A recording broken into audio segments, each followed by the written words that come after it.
I want to show how I've decorated my Can Am Ryker Sport. I selected the color red for the side panels at the dealership, and then I...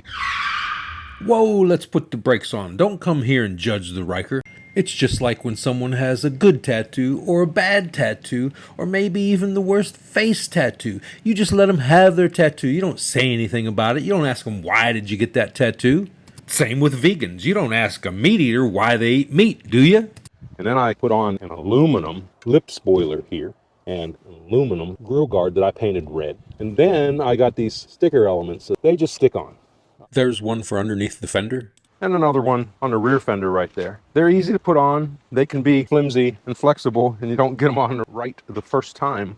There's my silicone license plate bracket. I don't believe that I'm going to put any more color on this. I believe in subtlety, and simplicity is beauty. And as long as I know I have red here and there, that satisfies me. I don't need to do a complete wrap or anything else like that, like some people do. That just doesn't appeal to me, and it's not my style. Overdoing things is very possible when you get carried away. And you can take a lot of hardly Abelsons out there. Guys will spend $5,000, $7,000, $8,000 in chrome. It doesn't increase the value of your bike. Your bike is still worth what it's worth without all the chrome. I think maybe that if I made anything else red on this Ryker, it would be these panels here. That would set it off a little bit more if I were to color that red. You know, I've considered red hand grips, but I'm gonna tell you what, I don't want to take this apart and slip a new grip on there.